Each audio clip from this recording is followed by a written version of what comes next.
Today we are going to be doing a service on the actual cartridge within a damper post. This is a KS LEV Integra cartridge. I did a video recently where I replaced the cartridge. I serviced an entire damper dropper and replaced the cartridge in it, and this is the older cartridge. The reason I replaced it was this one had a leak and it squishes, so that tells me I got bad seals on the inside, right? So, caution. KS does not want people performing this type of service on their dropper dampers, basically on their dropper cartridges. They would prefer that you just replace it. And for many people, that's absolutely going to make a lot of sense. Just replace it. Go out there, it costs about 70, 80 bucks, and you replace the cartridge if the cartridge goes bad on you. Or you can send it back to them and they might service it, but I don't even know if they do that type of work anymore. They just might want you to go replace the cartridge by buying a new one, okay? The reason they don't want people servicing their cartridge is at the bottom on the inside when we remove the damper shaft, there's pressure buildup over time. And when we remove this cap in order to take out the shaft, the second this cap comes off its threads, it's going to want to pop off. Now, depending on how much pressure is inside will determine how hard and aggressive this shaft will pop off. Okay, so there is a safe way to do this, right, without getting hurt. This is not an impossible job, but if you're not mechanically inclined or technically, curious as far as being able to perform certain jobs that are a little bit, I don't know how to put it. Let's say a little bit more, I don't want to say complex because this is not a complex job, but a little bit more intricate than, your typical projects, then I would probably say just go out there and buy one and replace it. For those of you that are and perform shock service in particular, then this is not a problem for you. You will be able to do this, okay? And in this video, we're going to go through a very detailed instruction set in order how to do this a safe way and a more efficient way, okay? And the reason I say a more efficient way, there is an MTBR forum out there that shows you step-by-step instructions to a certain extent. Not every step. In fact, it doesn't show really how to change all the seals that I know of. But again, there's a room for improvement over there, and that's what we're going to do in this video. We're just going to make this a little bit more safe, a little bit more of an efficient process in order to service this post safely, okay? So I already mentioned that the reason I'm doing this work for this one in particular, again, there is an oil leak in it. It does squish, although it's a little hard to make it squish when you're not sitting in it or have more leverage on it. And we're going to take care of that problem. This video is going to be a little bit long because I want to make sure, see, told you it leaks. It's going to be a little bit long because I want to make sure that everybody understands and watches and understands every part of the process in order to get this job done. All right, so next up, let's talk about tools. Tools needed. Out of all the tools that we see over here in front of us, the most important tool that you will need for this job is safety glasses. We're dealing with a dropper cartridge that has pressure in it, and we need to release that pressure. Ultimately, we want to be careful. We want to make sure that we do this as safe as possible, and definitely want to protect ourselves. So safety glasses is a must. Okay. Next, we want to use our hands the least amount possible. So we are going to get another hand for this job, and that's going to be a vise. Now, preferably a vise with a rotating head. Right? These are handy to have. I mean, you could pick them up for 25 bucks, right? Harbor Freight sell this one for 25 or 30 bucks. You get them at Amazon for like, I don't know, again, same amount of money, 2.5, 3 inch. Okay, you could mount, where it could be mounted on any surface that's, up to 2 inches, I believe. I'm not sure, maybe a little bit less, or a little bit more, who knows. But we definitely want a vise with a rotating head. The goal with the rotating head is to point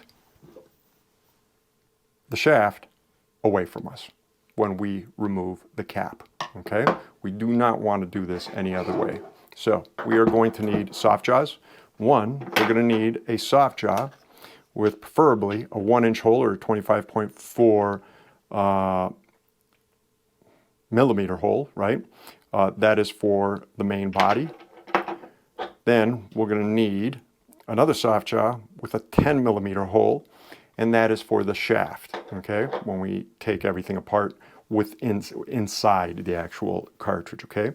Now, to remove the cap at the bottom of the cartridge, a spanner wrench. You could use snap ring pliers, but man, if you could get your hands on this SPA2 Park Tool spanner wrench, it's almost like it was designed, like that cap was designed to work with this tool, okay? So it works perfectly with it. It's going to make life a lot easier. When we open it up, there's going to be oil. We're going to need to put the oil somewhere. Not much oil, but oil nonetheless, right? So you're going to need to put the oil somewhere. Then when we get in there, we're going to need picks in order to remove quite a bit of seals actually in this cartridge. Then we're going to need, also we're going to need a dowel in order to remove the internals, okay? We are going to need at that point something that'll help us with the seals, putting the seals and the O-rings and quad rings back in. I use this spatula type tool. It's flat on one side, pointing at the other one, right? This works great, man, when it comes to installing seals and rings and quad rings and all that stuff. So I got it from iFixit a long time ago. I'm sure they sell a different version of this. It was very cheap. So if you get a chance, if you could find something like this, I find it helps out when it comes to seals, right? Installing seals and shocks, forks, so on and so forth, and it will help over here. Now, we're going to need a 4 millimeter, guaranteed you will need a 4 millimeter in order to take out the head where the needle is, in order to change the seals in the needle, okay? So 4 millimeter Allen will absolutely be needed. What might be needed is a 3 millimeter Allen in order to put in this one seal that's extremely difficult, although I would consider that seal optional in my opinion, okay? Then, when it comes to putting, a socket. So, no particular size internal socket. The only thing that matters here is the outer diameter. And you're going to want the outer diameter to be about 13.85 to 13.90 millimeters. Okay? Very important. We might not need it, but chances are you will need it. This will help us put the IFP back onto its shaft, because there's a quad ring inside and the shaft has rough edges or hard edges, and it's going to want to grip right onto that quad ring, like just hook right onto it. And it makes it really hard to actually push it through without tearing your quad ring. We want to replace that quad ring, put a new one in there. The last thing we want to do is tear it, right? So a socket has a rounded edge, and that will slip easier around that quad ring. And then essentially we're just going to push the socket back out. I'll explain it in more detail when the time comes.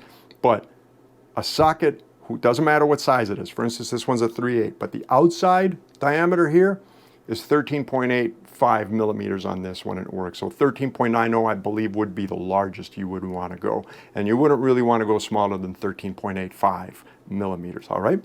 So then, when it comes to putting the shaft back in, we're going to need the piston head, and the actuator of the actual dropper post, okay? And to make life easier, again, like I mentioned with vise, we want to use our hands as little as possible. And we're going to use a 5 millimeter Allen key in order to help us out, and it's going to help us out tremendously, and we will get to how during that portion of the video. We will also need, we're dealing with oil over here, so, and cleaning up a lot, so you're going to need towels, whether it's oil absorbent towels like these or just regular paper towels, okay, and a rag. The rag is to help us keep control of the shaft when the pressure releases, right? Instead of using our hands, we're going to use our rag with our hands, and also to cover, well, you don't need a rag, but when we release all the air from the Schrader valve from inside, we want to cover that in order to protect our lungs more than anything, all right? And that is pretty much all the tools that we'll need. Now, let's go on to the parts that will be needed. All right, parts needed. Well, we are going to need quite a bit of O-rings over here, all right, of all sizes. Now, this is going to look intimidating, but thanks to the guys, in particular, I think his name is Chris now that I think about it, out at MTBR, we have an instruction set as far as the size O-rings, right?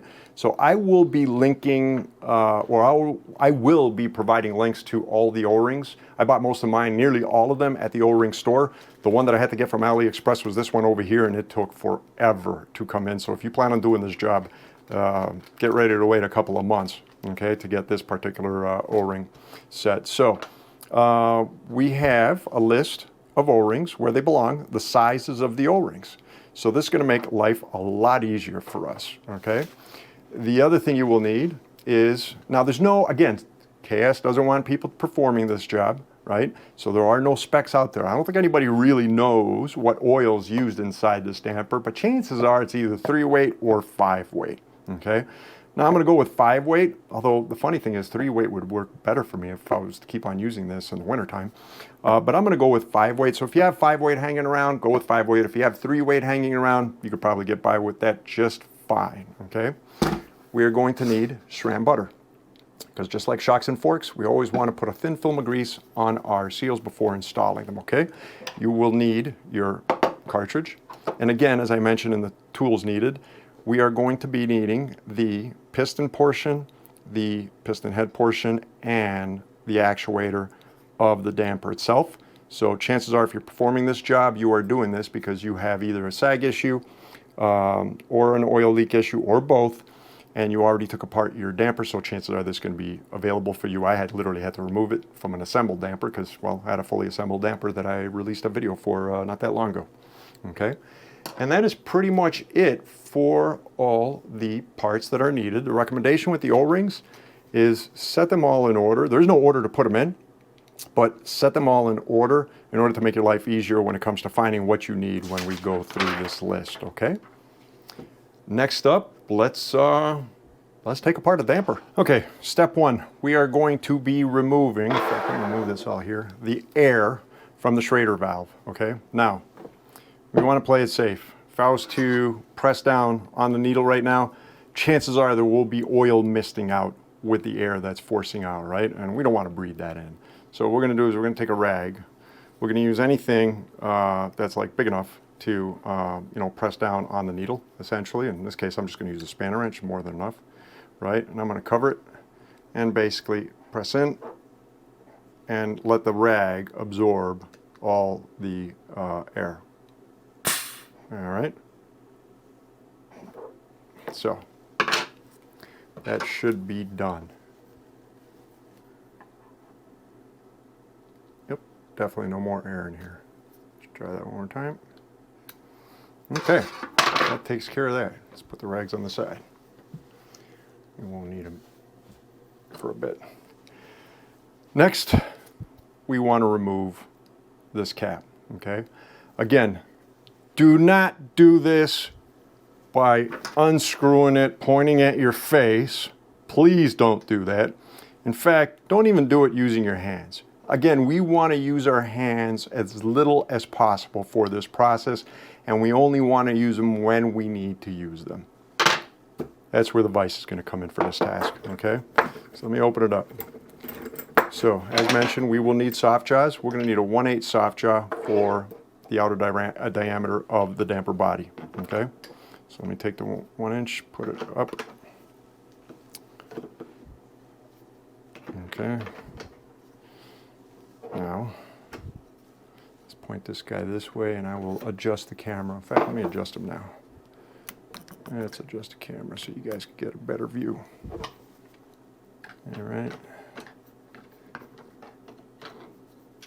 Okay. Now, let's give me a little bit more play. Actually, you know what you might want to do? Just in case it doesn't slip around on you. Make sure there's no grease. Just so you get a better grip in the soft jaw, especially with these plastic soft jaws.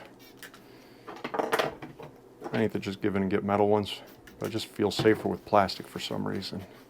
And I know there's no reason to. Okay, so we are clean. We said 2.4 this way, and then 1 inch this way. Stick it up. Slide this guy in. Give us a little bit of room. Crank him down. Okay. Collect oil. Put him underneath. Probably like that would be best. Rag. What we're going to do is hold on to the damper body with the rag, or a damper body, the damper shaft with the rag, okay? And you might want to do this like this then. So, and this way, it's going to be a little bit awkward for me because I need to put this on camera so you can see it. So, spanner wrench. Again, you could do it with snap ring pliers, but man, this fits in perfectly. So if you have a spanning wrench, or you could go get one. They're not expensive. They're real cheap. Highly recommended, okay? Now, there's holes that these spanning wrenches will fit in perfectly. Like I said, it's a perfect grip in there. Now we're going to unscrew lefty-loosey, and we're going to do this very slowly. No rush over here. You definitely want to do this real slow, okay? Take your time. We want to control the release, okay? This cap's some stupid things in the way. How's that? My phone. Okay.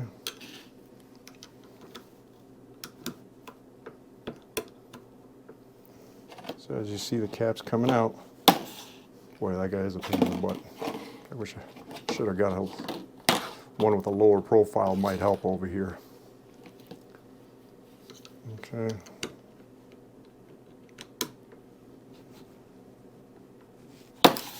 Oh, for crying out loud. Yeah. So just like that.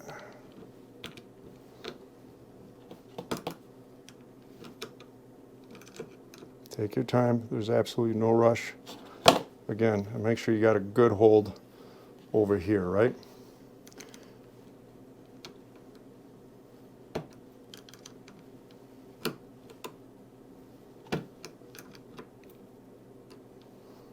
When he's done, he will pop out.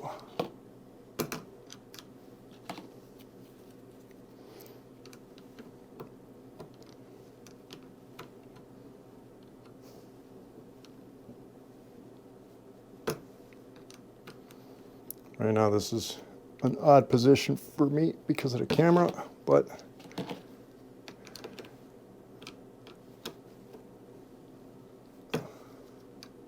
okay. We're getting close. Make sure you got a good grip on the damper. It's going to want a projectile out.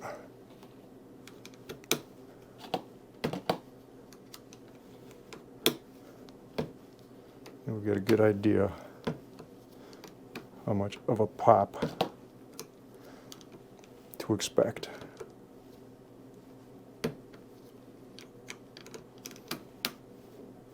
Nearly there.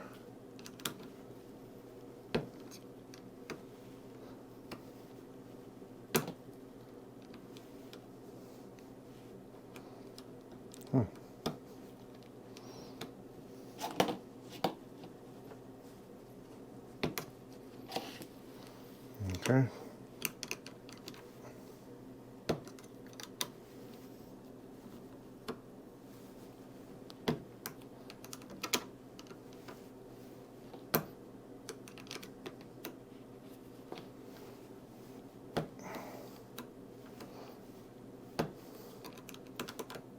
Well, oil's coming out, so that's a good sign. In my case, I do have an oil leak, so there might not be any pressure in there now that I think about it.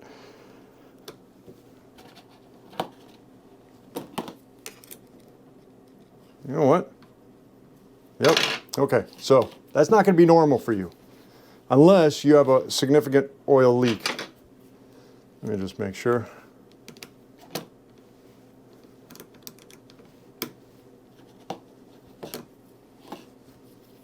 Come on.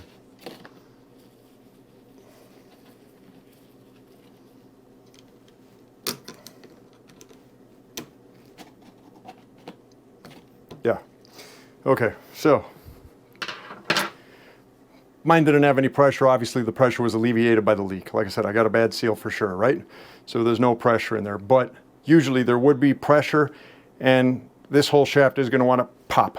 Okay. Now it's not going to be a bullet, but if there's good enough pressure in there, it will pop. But we absolutely want to release the air from the top before starting this process down here. Again, release the air first, then take this guy out very slowly. Take your time, and he will want to pop out at the end. Okay, so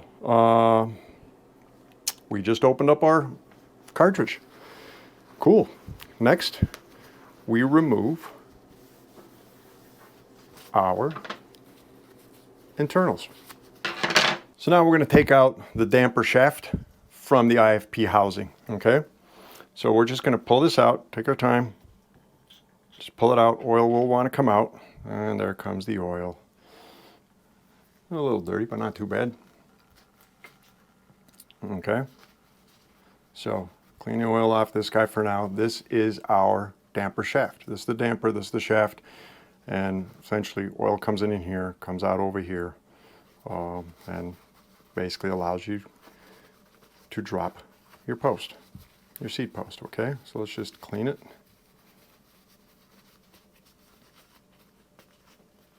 Okay, and for now we will put him aside. Actually, I'm going to put a towel just in case he leaks out of the holes. Okay, now we will take the damper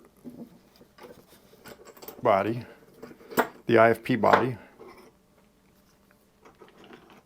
out. We don't need this guy anymore. In fact, we won't need, there's probably going to be oil in here still. So what I would do is just let him, to make your life easier, let him sit upside down just for a little bit so all the oil sort of drips out, right, to make your life as easy as possible. I'm not going to, yeah, I'm going to need this guy eventually. I'll leave him here. Okay, so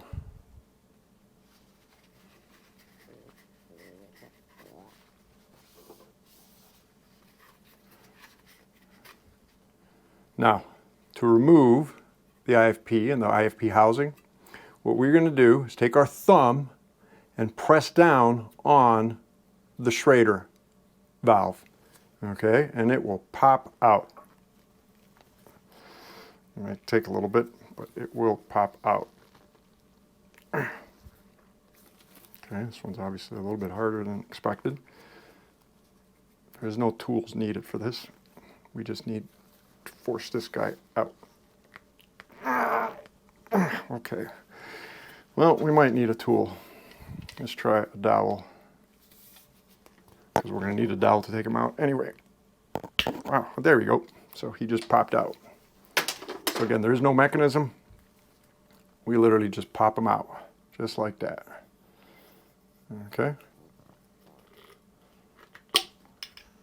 Oh, man. Okay. The actual IFP set in there. Whoop, more oil. Now we take our dowel and force out the IFP.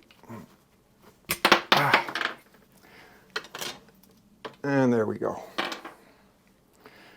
Bit of a mess, but again, this job is going to be a bit of a mess. As I mentioned, we're going to need towels. So let all the oil come out. This all should have come out one shot. I didn't expect it to come out the way it did, but it doesn't matter.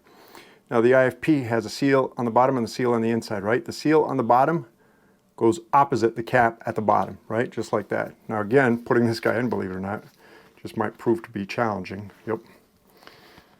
So we will leave him as is. That's where, okay, that was a little unexpected. Okay, doesn't matter. No worries. Let's put this guy in here. Let's put this guy next to him over here. Let's clean up a bit of our mess. As for the oil, guys, don't drain it down a sink, drain it down a toilet. Please be responsible. Take the oil, collect all your oils, put them in a bottle, and then dispose of them appropriately. I'm fortunate enough where I have a bike shop right down my street, and they dispose oils for me, which is great. If you're not, you could probably go to an AutoZone or, you know, some establishment where they could help you out with that, with doing this the right way, right? So collect them and dispose them appropriately. Don't just put them down a toilet. It's really not good, man, at all. So I will put all this aside. So here is essentially our dropper post, okay? So, or at least all the mechanisms for our dropper post. We have a damper housing. We have the IFP shaft with the IFP and the Schrader valve, right? And this just pops on and off. We have the damper mechanism with the shaft and the cap that closes it all together, okay? Not complex, actually very simple stuff. And what we're going to do is, one by one, take care of cleaning all of them and changing the seals in all of them, okay? So first up, we are going to start with the easy part. This is the shaft. All we need to do is clean any oil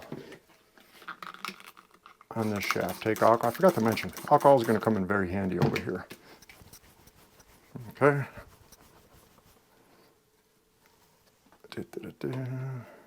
I had a battery mishap, so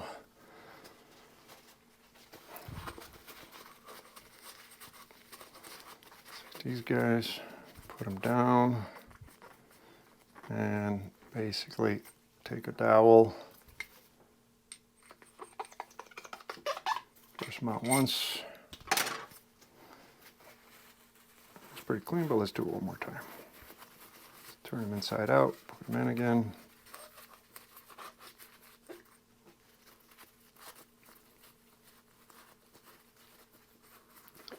Inside out, put them in again, and take our dowel. Great, of all places to land. Okay, so at the bottom we have threads. Make sure we clean the threads real well. And at the top there's a lip, and that lip is where the Schrader valve housing sits. So let's clean underneath that lip just to make sure we are all good. Look inside. Actually, let me see if I can put one of these guys down here.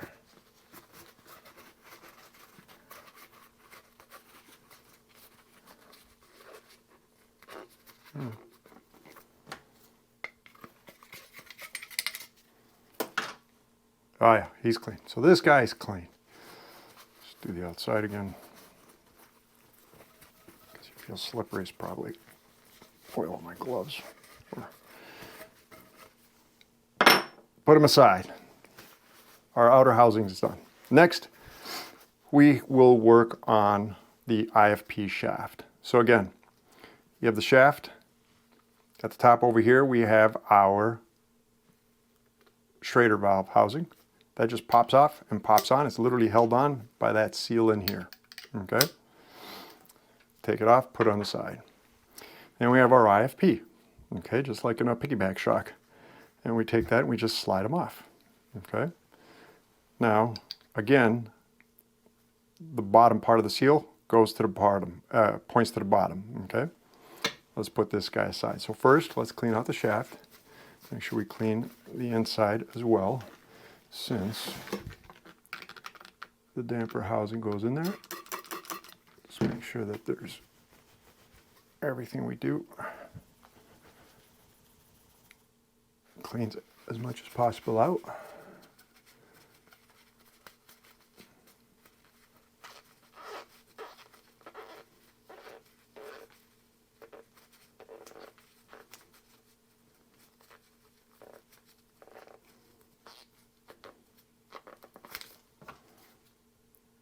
Dowel, point him out, and he is spotless inside. Now, from what I know, there is no side. This is, both sides are equal, right? So it doesn't matter which way we put it. Both sides absolutely look equal. Both of them have beveled edges. Both of them are sharp. So now we are going to deal with, let's start with our IFP. Actually, it makes no difference. Let's clean all the oil off both parts. Take this guy, put him on the side. We won't need him yet. We will be needing this guy. Okay. We got our Schrader cap.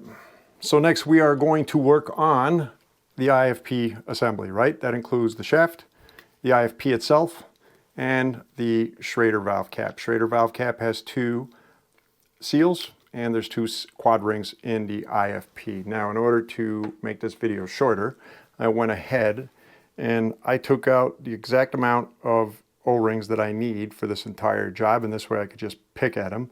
And I put them in an order based on how I'm going to work on this, right? Just to make it a little bit easier. You don't have to do the same, but helps with organization, I guess.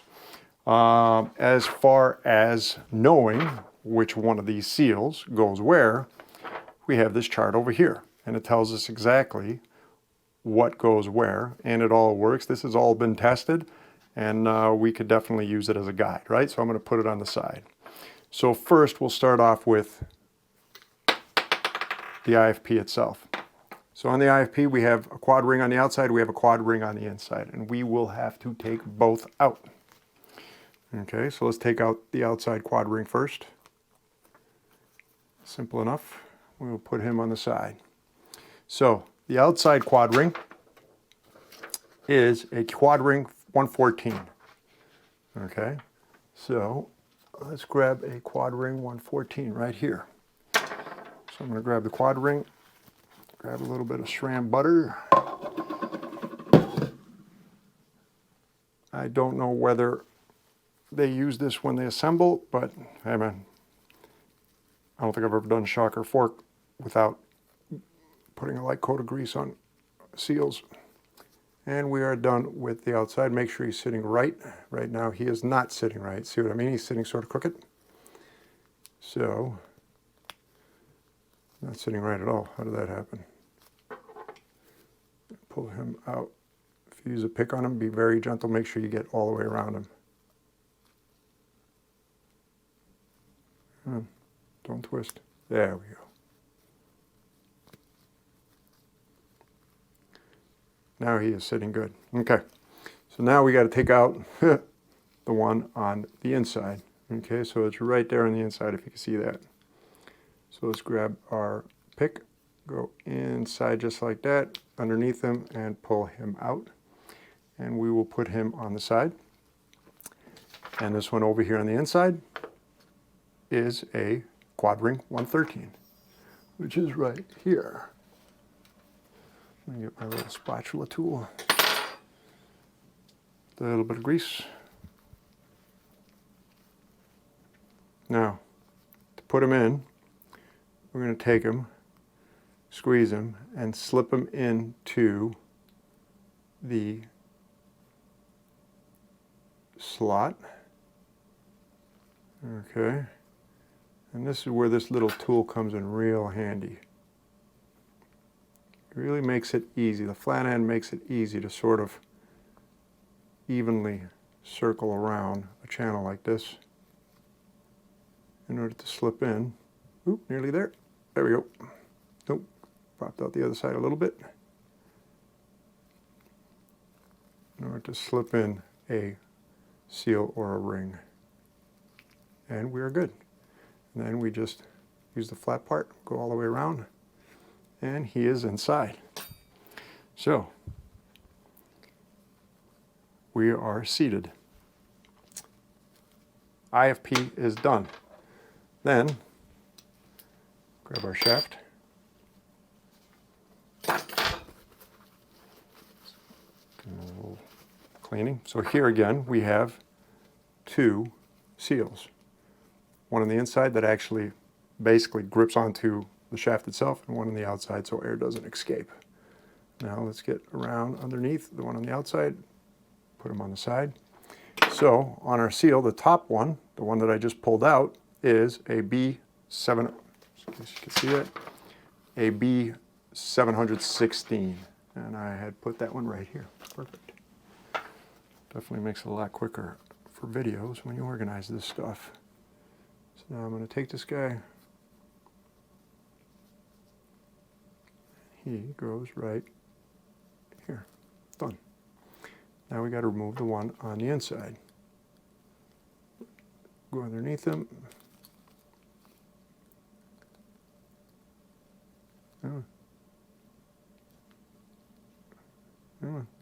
Don't stab me.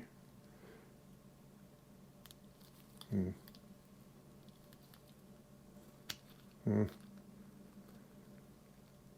of a stiff seal. Let's see if I could do it using this side. We get underneath. There we go. Come on. Done. Pulled him out. And if I look at the chart, that's a number 2 by 8, which I happen to have right next to it here. A little bit of grease. And again, in the description, I will provide the actual links to the O-ring store where I got these. No affiliation, by the way. Okay.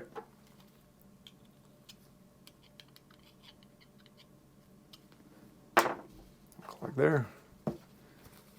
And we are good with our Schrader valve. Next, we have our tube. Let's just clean him out quick. Put a little bit of alcohol in him.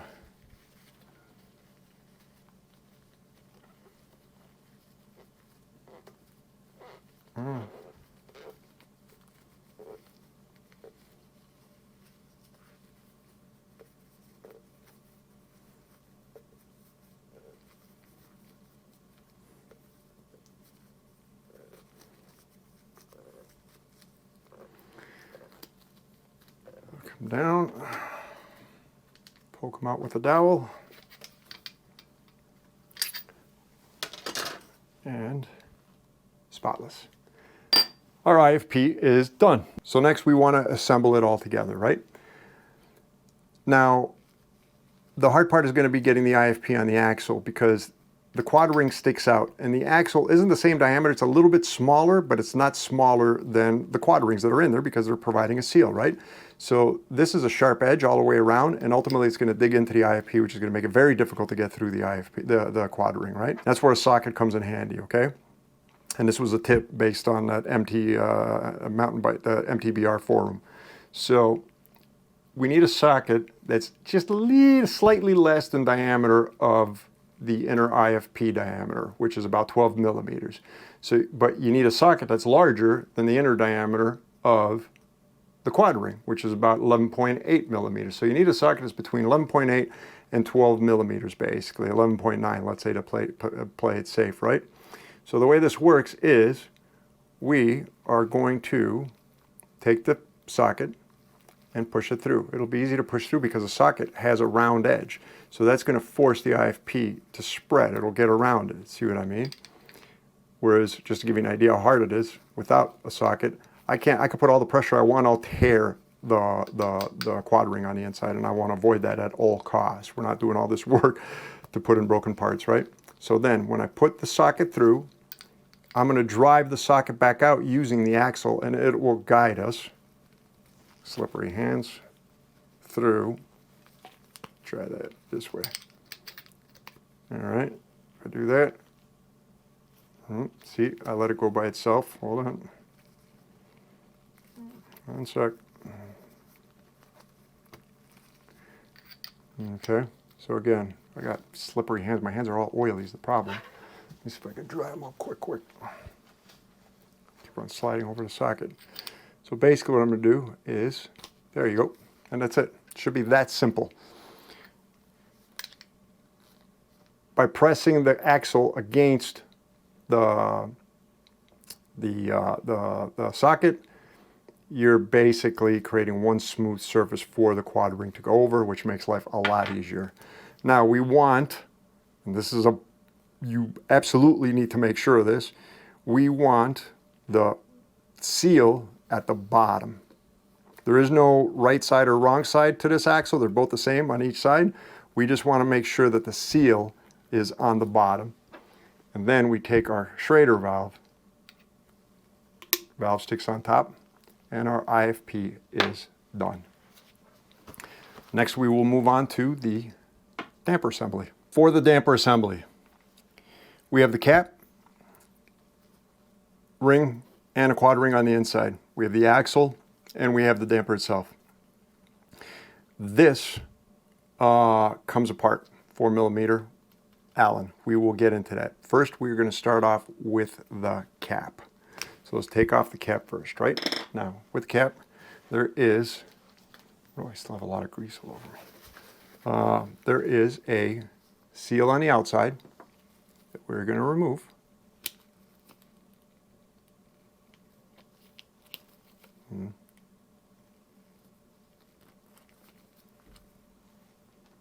Okay.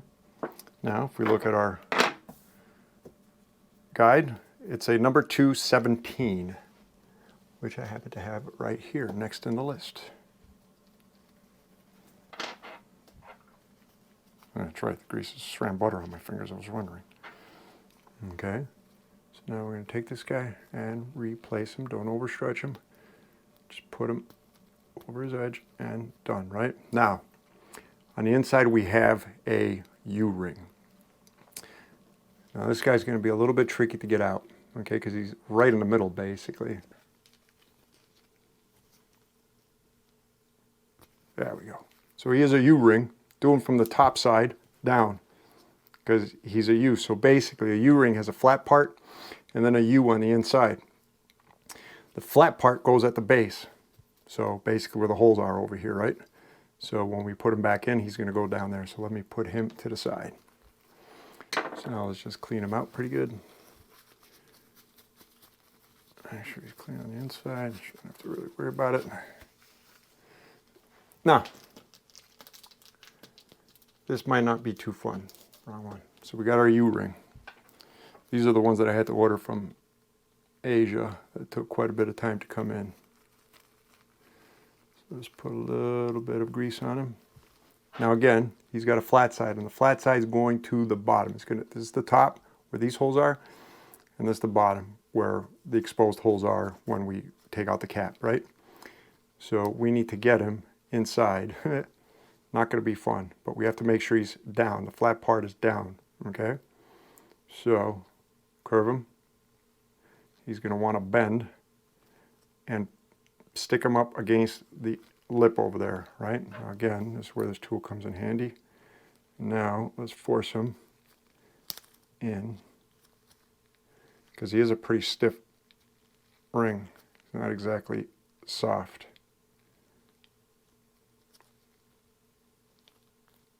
Okay, that didn't work out as planned. Let's try that one more time.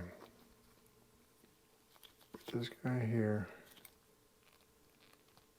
That guy there, just like that. Now pass this guy through. Turn him sideways. And then force him in.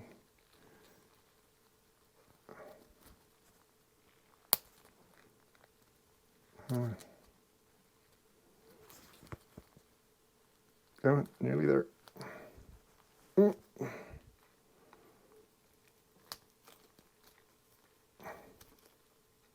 Ooh. And that's why I like this tool for this type of job. So close, so close. Yep, he's in. All right. That's why having a flat tool like that helps tremendously. All right, so basically what you want to do is squeeze them, put them in the channel, grab a flat tool like this, put them in between, hold them down against the channel, then squeeze them in, and eventually he'll get deep enough where he'll go by himself into the channel in there, and then use the tool to flatten it out, and you're good to go.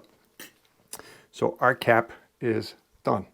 Next, we need to separate the damper head from the axle, and we're going to need the vise for that. So we're going to take our vise.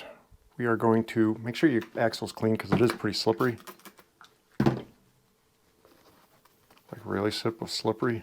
I don't know what kind of coating this is, but we're going to put it into a 10mm. Open it up a little bit more. 10mm slot. Put them down and crank on them. Adjust the camera a little bit more.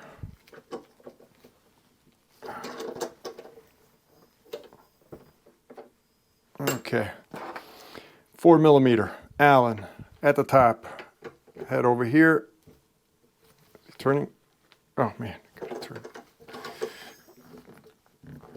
Oh, no wonder. I'm off by one. How did I miss that, man? I'm sleeping.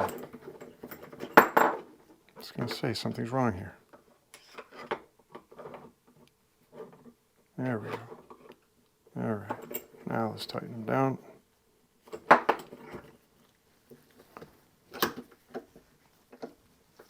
Okay. This guy's going to need to be pretty tight. Now, we grab our 4mm Allen, counterclockwise, and he's loose.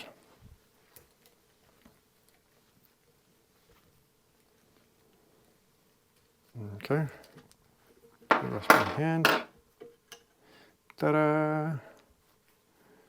And we have, it's going to pop out. Weird. Okay. We have our damper head, and we have the axle.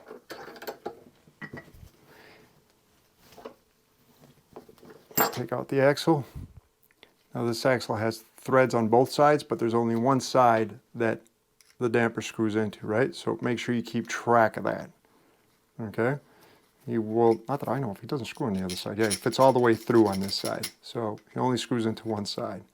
So for starters, let's clean out our axle. Just make sure he is all good. Let's grab one of our towels.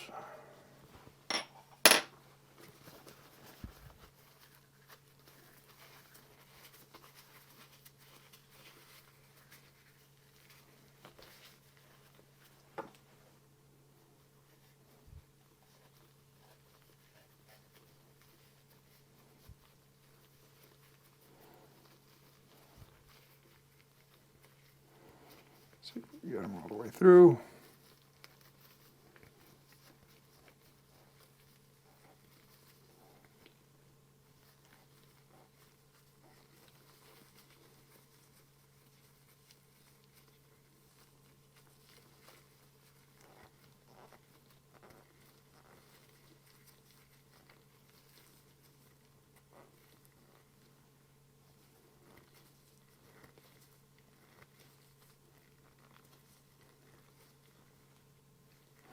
Not going to want to go all the way through. He's pretty clean as is on this side at least. Now let's do this side. Oh, because there's a lip on that side. Okay.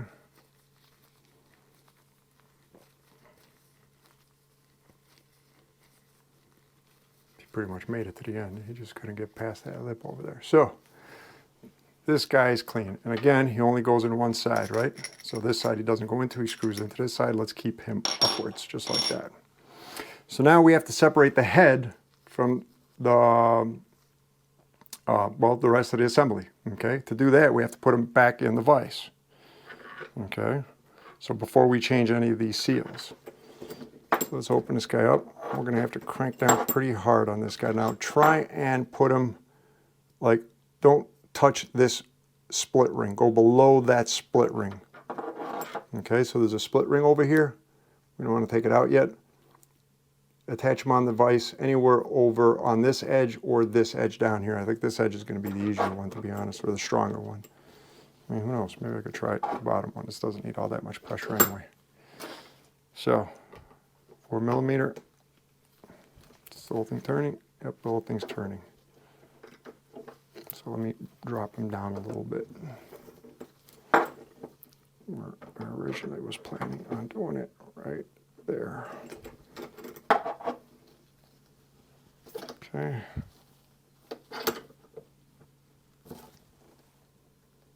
Okay. Tighten this guy down. And, oh, there he goes. He just came loose. So underneath this head, there is a spring right there. Be very careful. Put that aside. Now let's take this guy out. And we have our assembly, right? So this is our damper. And right here, use your thumbnail right at the edge over here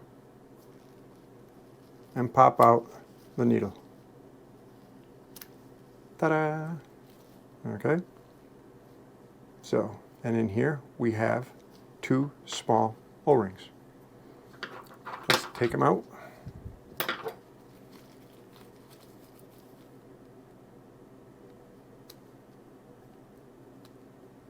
Not going to be fun because very little room to grip. I might have to put them on the ground, on the table.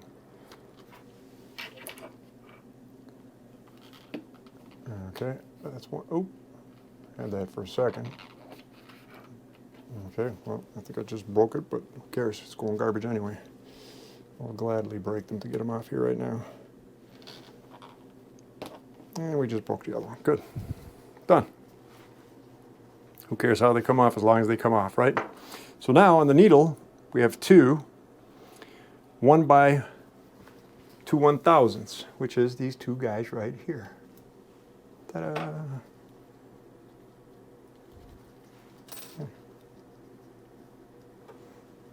And the two skis.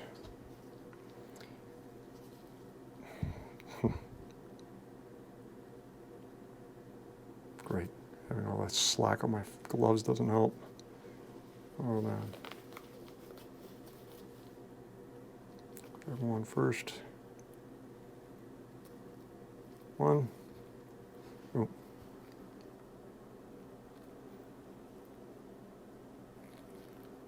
And get him over the other one, and we're good to go. Come on. Nearly there. Oop, nearly there. Nearly there. There we go. Done. The needle is done. Now, in here is another O-ring. And this guy is extremely difficult. And I mean extremely difficult to get. Either you're going to get lucky taking him out, or you're going to have a hell of a time getting him out. Personally, I would say he is optional. Okay? I don't know if it's really worth your time. The problem is this metal is really, really soft. And you could really dig at it with a pick while you're struggling to get this guy out, right? So I would say skip him personally, because all he does is create a seal up here when you put this guy in, right? So how worn out that gets over time, I don't know, man. I mean, it's hard to say, but I know for a fact that taking this guy out is a nightmare. Putting him back in isn't that bad, but taking him out is a nightmare. So I'm going to try and take him out. Hopefully it goes smooth. Like I said, either you're going to get lucky or you're not going to get lucky, because this is a thick, stiff, see what I mean? A thick, now I started, I have no choice. A thick, stiff O-ring. And I mean annoyingly thick and annoyingly stiff. You need as much leverage as possible to dig into him and hopefully take him out. He is not easy. In fact, let me clean my hands.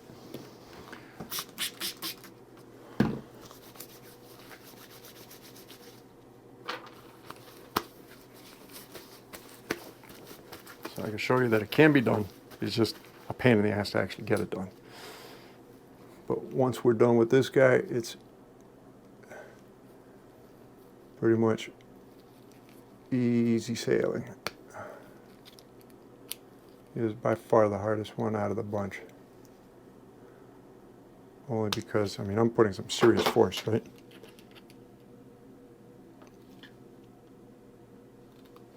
You gotta stab him really good and try and lift him up. The problem is he's so hard, it's hard to stab him and lift him. Like I said, it's not easy at all. Part of me wishes I didn't start it now, but this is an instructional video and I got to prove that this stuff does work, or it is doable. Problem is trying to stay, there we go, oop, had him. Just be careful with the metal, because this metal is stupid soft. I mean, it's like butter soft. So,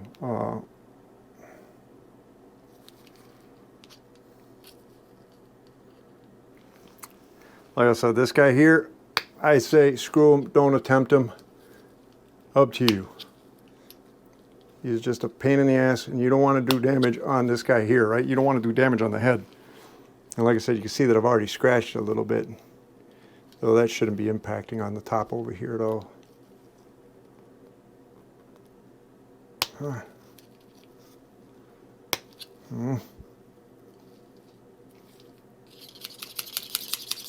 There you go. That should be the majority of them. Yep. That's all of them. Now, clean them. Pain in the butt. Make sure any kind of debris is out of them. We do not want to have debris in them whatsoever. Right? Especially in these holes. You want to make sure there's nothing blocking these holes, because, well, without those holes blocked, you ain't dropping.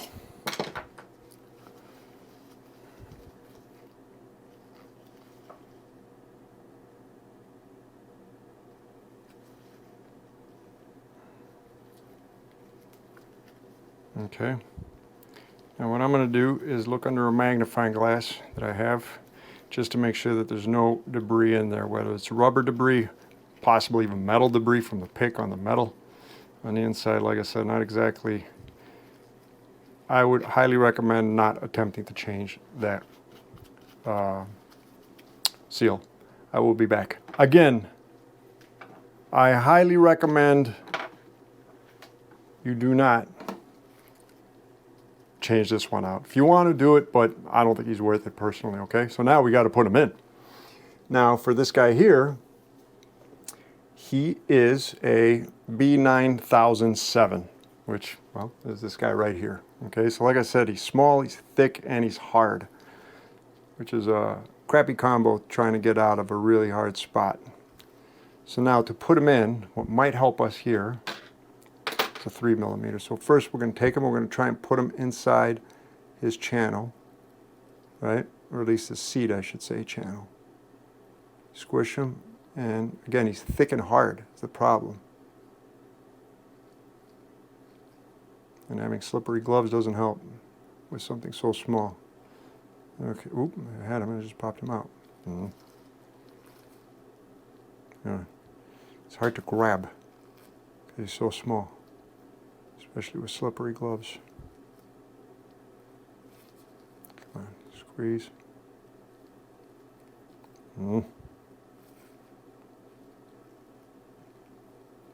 Okay, just like that, right? So now that he's in, I can't use my little flat tool. He'd be, well, maybe I doubt it. Doubt it, maybe. Yeah, this is where that 3mm will come in handy. Try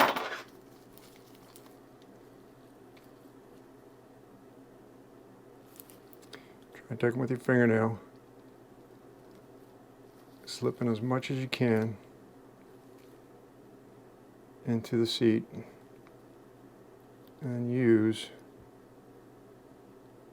the 3mm to sort of guide in the rest, since he fits nicely in the hole. Make sure you don't put too much pressure, don't damage him, just try and slide him in just like that. And boom, just about in there. Nope. There we go. Oop, nearly there, not perfectly.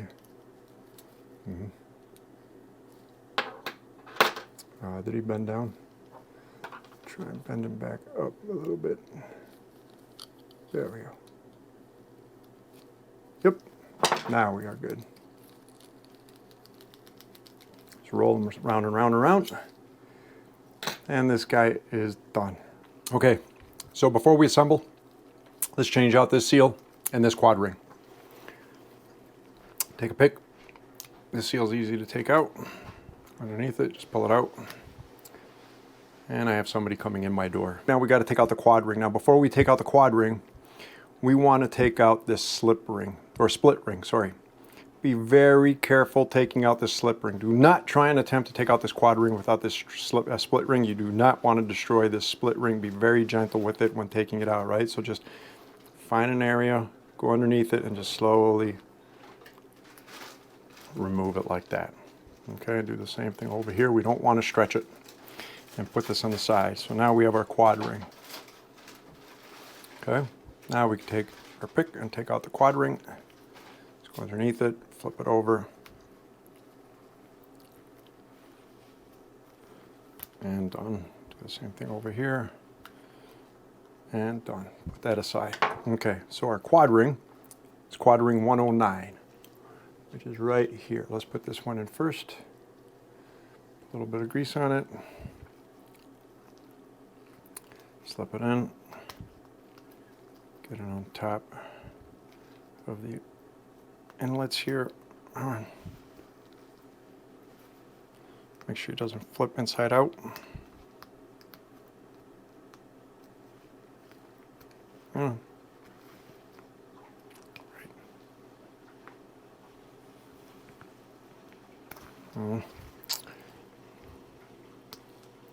Can't get a grip on it because of my gloves. I want to use a pick. No, nearly there. Okay, I'll use a pick. Get underneath it, just stretch it over. Just like that, roll it, done. Then make sure this quad ring's down, the split ring's at the bottom. Take this guy again and just roll them, and done. And there we go. Now we put in our split ring again. All right, be very careful, don't stretch them, don't rush this. Take your time. Don't do that.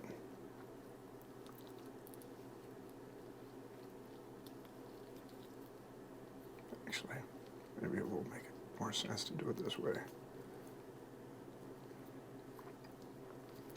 Just put them in one side. Oh boy, I don't want to stretch them. Great.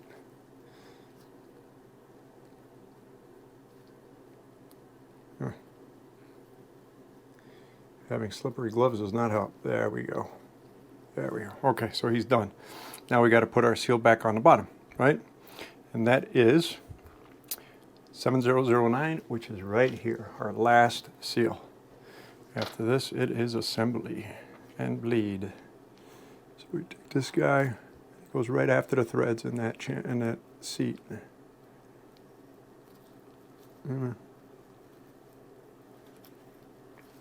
Great.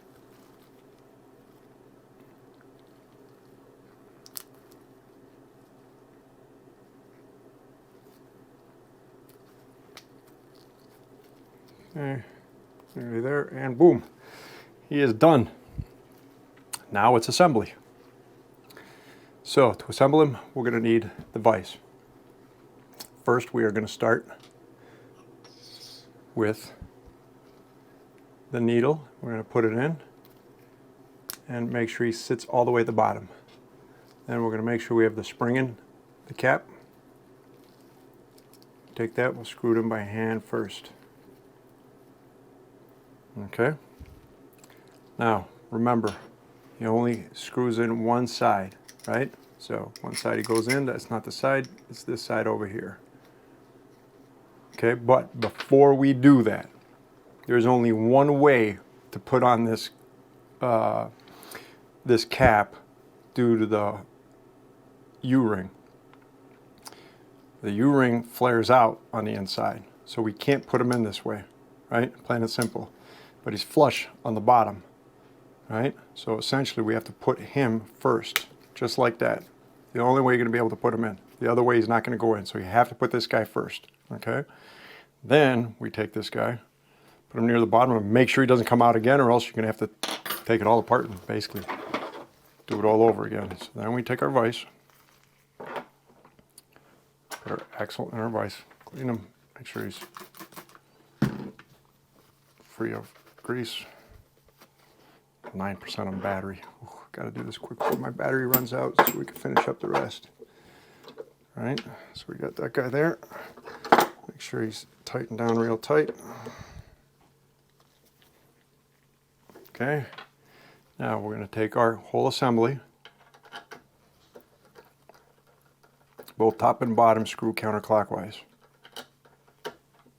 And I put them backwards. See, that's why you have to pay attention. Good lesson. Oh, actually I put this guy upside down, my bad. So, didn't notice that. Okay,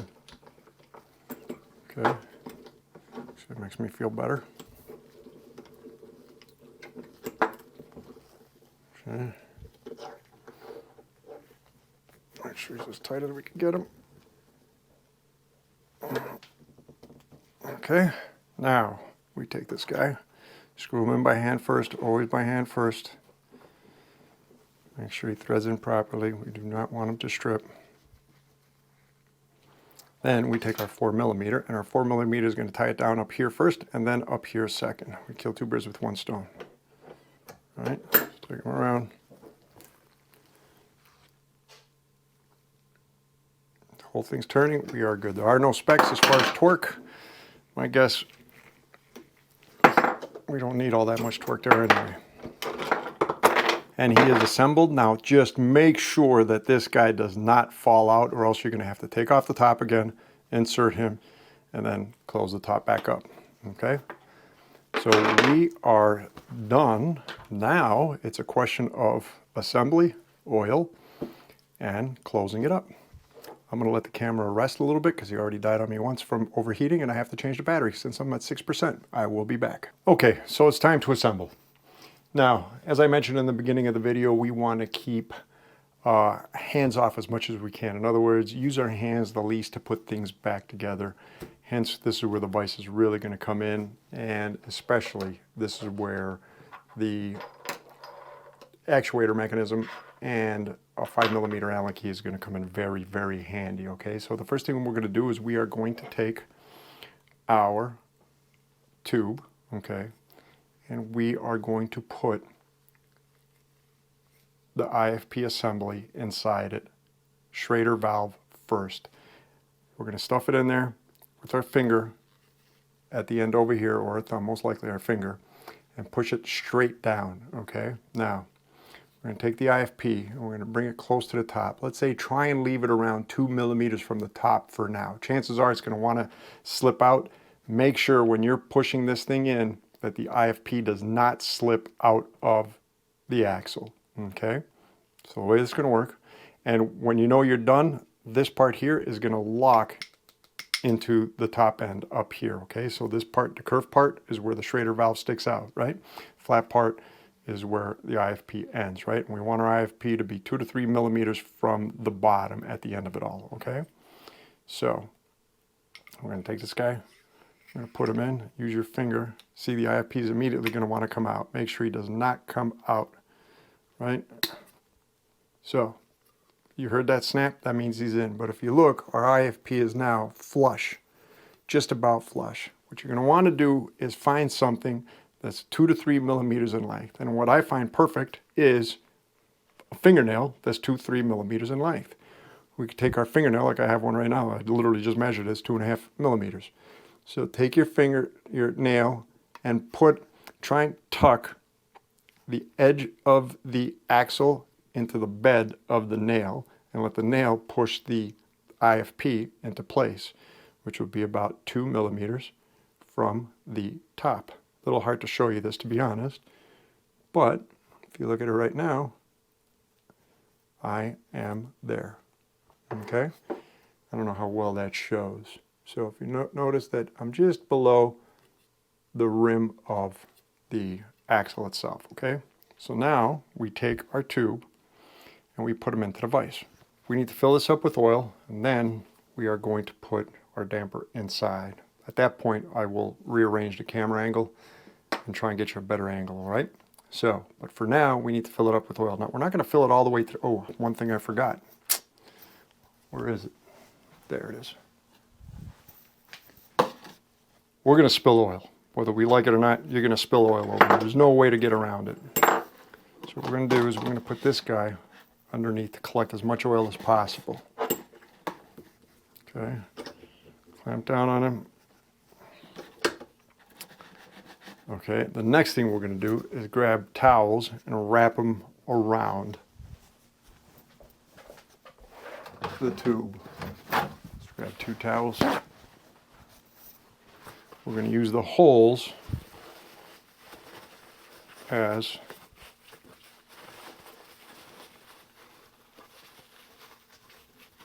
locking points for the towels.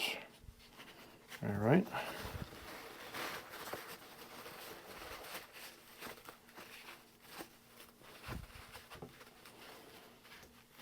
Okay.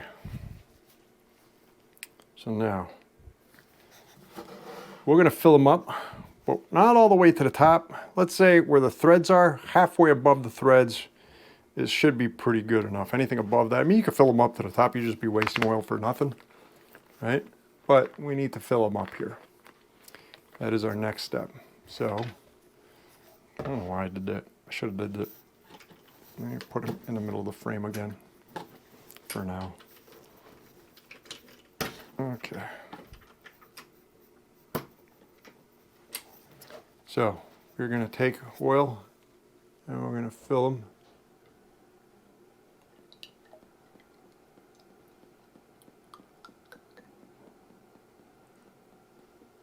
Just like that. You're good. You don't need to go any higher than that. It's all going to come out. Okay. Wow, that oil stinks. So, he is done. Now I'm going to move him over to the side. And then I'm going to move the camera to a different position so you can see how this is going to work when it comes to inserting the damper. So when it comes to the damper, right, we need to insert them. And in order to insert them correctly, we need it activated, okay? Oh, one thing I forgot to mention, when you're screwing the head down to the axle, make sure there is no space over here, right? Make sure he's completely threaded down all the way. So, but anyway, when we insert them, we need them activated, because if we don't activate them, oil is not going to go in these ports and come out these ports up here, right? There'll be an air pocket in there, and we will be inserting this with an air pocket. And the only way is to activate the mechanism to open up the ports for the air to flow through. And as you dunk it in, you will see oil going in here and oil coming out over here in these ports, right? Now the best way to do that, I found, to make your life easier, you could use just the needle and the head and your fingers like this to activate them, and hold them down as, see if we'll make sure that doesn't come out again, right? So be very careful with that. So, and hold them down as you're inserting them. But now you're using too many parts of your hands, right? When you're trying to take this guy, guide him in here, there's going to be a point when you get past this quad ring where it's going to get really stiff, right? And you still need to hold this down, so on and so forth. Let's try and take off this whole component of this process, right? And the way we're going to do that is we're going to take our head, we're going to screw them in like we would in a finished dropper. Okay, doesn't have to be super tight. Then we're going to take a 5mm. Let me open up a light over here.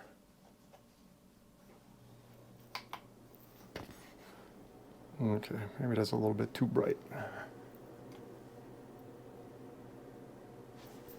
Hold on. Okay. So then we have our actuator. The actuator does nothing more. Boy, man. The actuator does nothing more than move a lever which moves the piston up. Okay? That's all it does. So all you have to do is press down the actuator, it picks the piston up just like that, and this thing is open. So what we're going to do is we're going to take a 5mm Allen and we're going to stick it in between this lever and the actuator, just like that. And now it's open, whether we like it or not.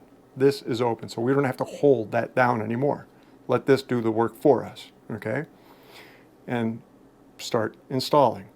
Now, we don't want to install this all the way. We want to bring this axle, pretty much the edge of this axle, to the edge of this tube before screwing down the cap. Okay? So you want to be somewhere there. So essentially you got to figure out, that's the tricky part, is insert the head, make sure oil comes out of these ports, which you should be able to clearly see, and then this part here is going to be difficult to get into the IFP tube. It's going to be stiff. Don't go too deep, just try and control it going in there basically. And then when it finally makes it in there, you will end up somewhere around this mark here, okay? So you want to make sure that when you're inserted, that the edge of the axle basically is in parallel or lines up with the edge of the tube, right? And from that point forward, you move down the cap inside the tube and you start threading it, screwing it in.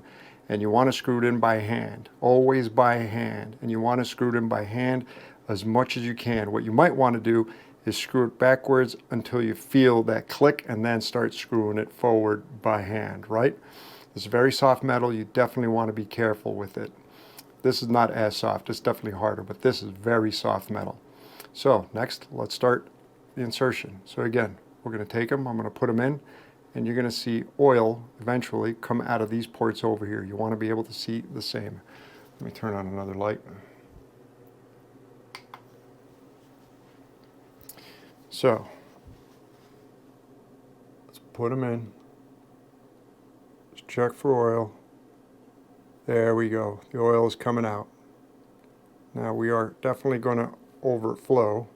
There's no getting around it. And like I said, it's going to get a little bit stiff because of the quad ring. So watch out as you press in. Oil's pressure is going to want to come out and it's going to squirt out oil. So try and surround it with your hand and don't put too much pressure in. Just slowly try to put them in. This is going to be a little bit tricky, okay? So again, just like that, slowly, just like that. Take your time. Actually, I need to put this guy. Ooh, that's not that guy, that's this guy. Okay. So, watch out. It's going to want to squish out. This is going to be a stiff part because of the quad ring. Right? Remember, we are fully open. There we go. We made it in. So we still have a lot of oil. So now, we want to make sure, if you could see them, back them out a little bit. There we go. So we are even there, okay? Just about there. So now, bring this guy down, screw him down. Oil's going to want to come out, just like that. Now this is going to be a little bit tricky because of the seal. It's going to be a little bit stiff. We don't want to suck this guy in, right? We want to push the cap in, basically, until we're able to screw him down. Whoop, there, we just had it. There we go. Okay. Now screw him down by hand and make sure he threads in before using the tool. Force down as you're screwing it down. Okay. Until you can't do it anymore. Boy, this oil stinks. Okay. He absolutely looks like he's threading evenly. Now it's getting too hard for me by hand. So now, let me clean my hands. Oops. And let's get our tool a little bit tight over here with the camera. Grab our tool, put them in the holes, and slowly spin them. Round and round.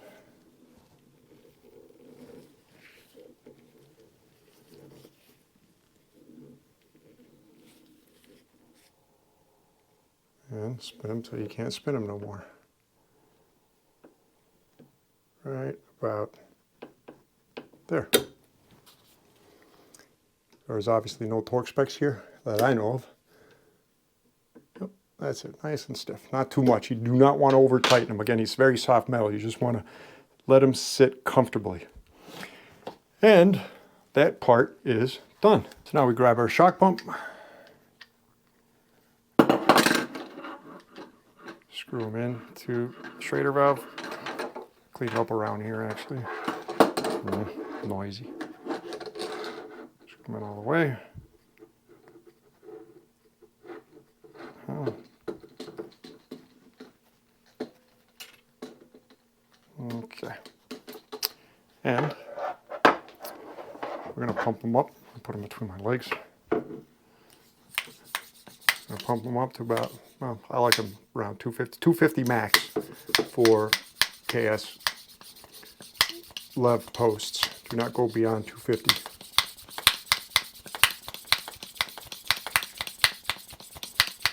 Go to 200 first. That's good. little over 200. Well, I don't hear any leaks, so that's a good thing. Let's unscrew them. That air coming out is from the tube, not from this tube. Okay, so now let's test them.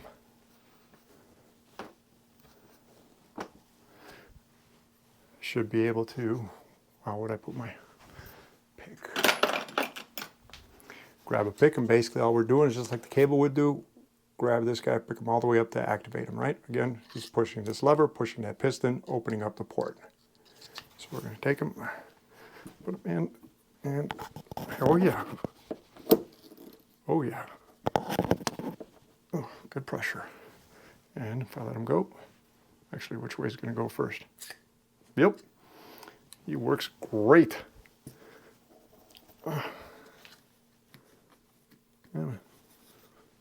Obviously, it's harder to do it from like this. Oh yeah. Perfect. Let's put them in the post and test them. Okay, so we put the old damper back into the original post. If you don't believe me, here is the new damper that I had installed in my previous video. And how could I prove that this is the new damper?